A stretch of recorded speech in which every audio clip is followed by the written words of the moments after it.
Hi there, my name is John Green. This is Crash Course World History, and today we're going to talk about the Dark Ages, possibly the most egregious Eurocentrism in all of history, which is really saying something. We're Europe. The prime meridian runs through us. We're in the middle of every map, and we get to be a continent even though we're not a continent. But let's begin today with a pop quiz. What was the best year of your life? And what was the worst year? Mr. Green, best 1994, worst 1990. Oh, me from the past. It gets so much better and also so much worse. For worst year, I'm going to go with 2001.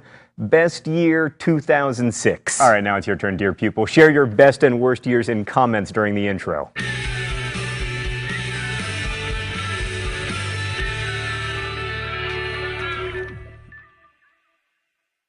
Right, so what you'll quickly find is that your worst year was someone else's best year. So too with history. The period between 600 and 1450 CE is often called the Middle Ages in Europe because it came between the Roman Empire, assuming you forget about the Byzantines, and the beginning of the modern age. And it's sometimes called the Dark Ages because it was so purportedly unenlightened. But was the age really so dark?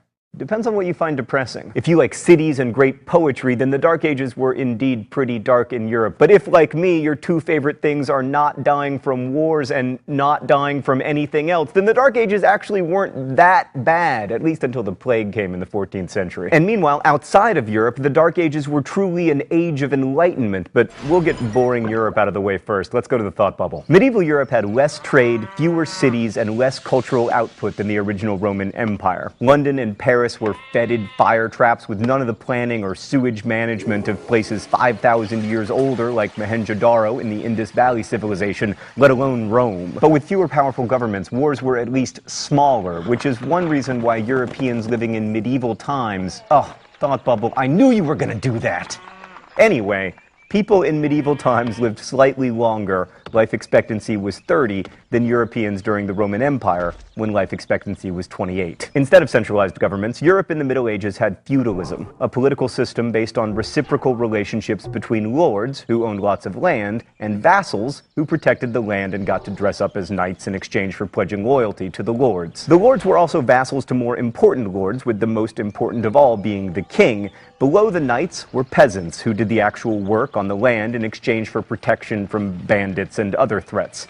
Feudalism was also an economic system, with the peasants working the land and keeping some of their production to feed themselves while giving the rest to the landowner whose land they worked. The small-scale local nature of the feudal system was perfect for a time and place where the threats to people's safety were also small-scale and local. But of course, this system reinforces the status quo. There's little freedom and absolutely no social mobility. Peasants could never work their way up to lords, and they almost never left their villages. Thanks, Thought Bubble. One more point that's really interesting from a world history perspective. This devolution from empire to localism has happened in lots of places at lots of different times. And in times of extreme political stress, like after the fall of the Han Dynasty in China, power tends to flow into the hands of local lords who can protect the peasants better than the state can. We hear a lot about this in Chinese history and also in contemporary Afghanistan, but instead of being called feudal lords, these landlords are called warlords. Eurocentrism striking again. The other reason the Dark Ages are called dark is because Europe was dominated by superstition and by boring religious debates about like how many angels can fit on the head of a pin. And while there's something to that, the Middle Ages also saw theologians like Thomas Aquinas, who was quite an important philosopher, and women like Hildegard of Bingen, who wrote all this important liturgical music and also basically invented the genre of the morality play. All that noted, things were certainly brighter in the Islamic world, or Dar al-Islam. So when we last left the Muslims, they had expanded out of their homeland in Arabia and conquered the rich Egyptian provinces of the Byzantines and the entire Sasanian Empire, all in the space of about 100 years. The Umayyad dynasty then expanded the empire west to Spain and moved the capital to Damascus because it was closer to the action empire-wise, but still technically in Arabia. That was really important to the Umayyads because they'd established this hierarchy with the Arabs like them at the top, and in fact they tried to keep Arabs from fraternizing with non-Arab Muslims throughout the empire. This of course annoyed the non-Arab Muslims who were like, I don't know if you're reading the same Quran we are, but this one says that we're all supposed to be equal. And pretty quickly a majority of Muslims weren't Arabs, which made it pretty easy for them to overthrow the Umayyads, which they did in 750 CE. Their replacements, the Abbasids, hold on. Abbasid or Abbasid. Ah, I'm right twice! Right, so the Abbasids were from the Abbasi, or Abbasi family, which hailed from one of the eastern and therefore more Persian provinces of the Islamic Empire. The Abbasids took over in 750, and no one could fully defeat them until 1258, when they were conquered by,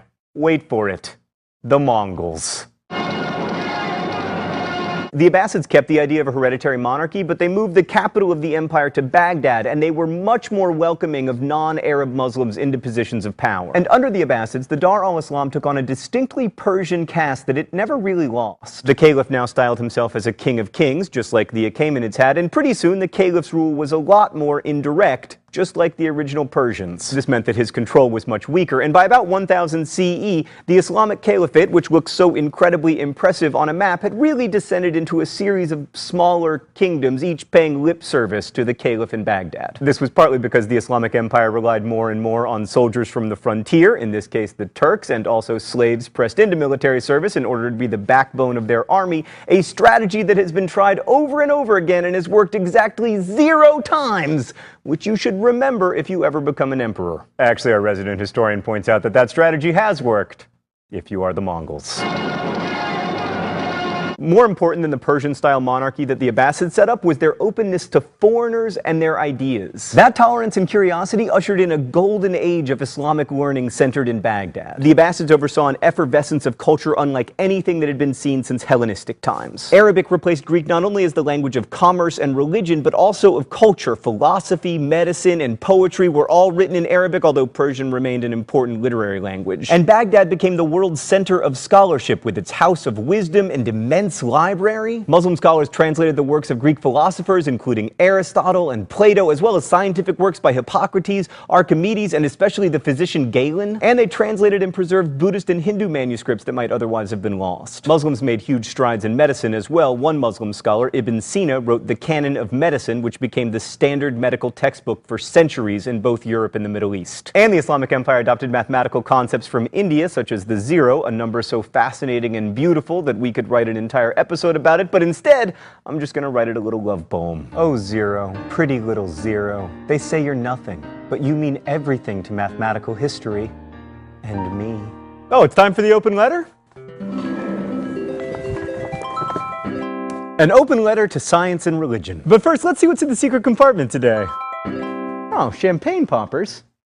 Stan, what am I supposed to do with these? Dear Science and Religion, you're supposed to be so irreconcilable and everything, but not so much in the Abbasid Empire. I mean, Muslim mathematicians expanded math to such a degree that we now call the base 10 number system and the symbols we use to denote it Arabic numerals. And religion was at least part of what pushed all that learning forward. Like the great philosopher Ibn Rushd argued that the only path to religious enlightenment was through Aristotelian reasoning, and Muslim mathematicians and astronomers developed algebra partly so they could simplify Islamic inheritance law. Plus, they made important strides in trigonometry to help people understand where to turn when trying to turn toward Mecca. You were working so well together, science and religion, but then, like Al and Tipper Gore, just couldn't last forever.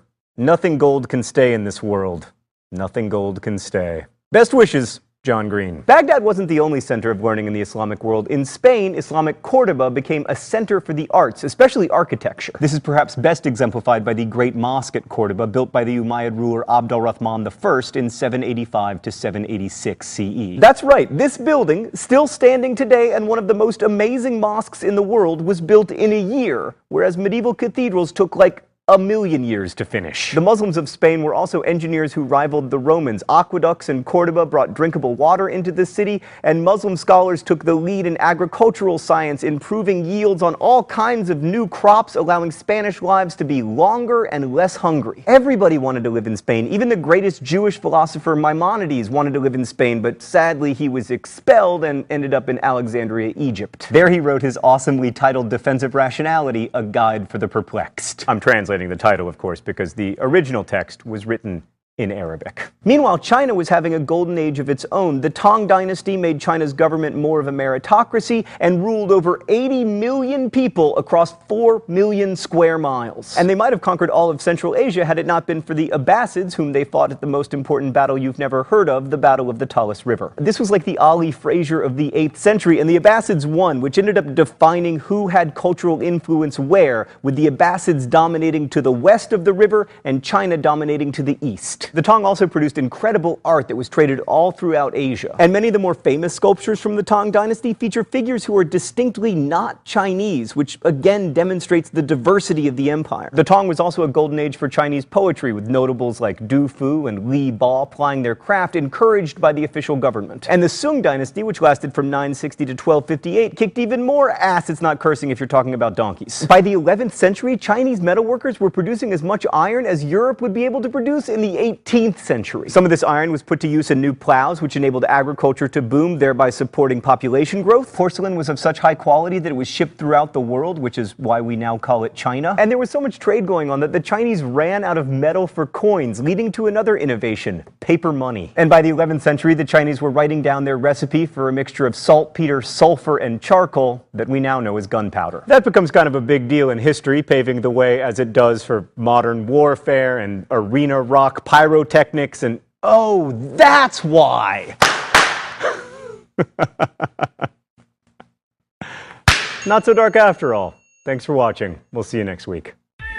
Crash Course is produced and directed by Stan Muller. Our script supervisor is Danica Johnson. The graphics team is Thought Bubble, and the show is written by my high school history teacher, Raoul Meyer, and myself. Last week's phrase of the week was also good advice. Quit smoking! If you want to suggest future phrases of the week or guess at this week's, you can do so in comments, where you can also ask questions about today's video that will be answered by our team of historians. If you like today's video, please click the thumbs up button. You can also follow us on Twitter at The Crash Course or on Facebook. There are links in the video info. Our writer and historian Raoul Meyer also tweets awesome Crash Course pop quizzes, so there's a link to follow him as well, and me, you know, because I'm a narcissist. We get to be a continent, even though we're not a continent.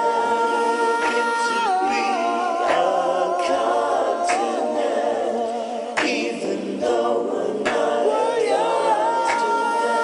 We get to be a continent, even though we're not a continent. Get to be a continent, even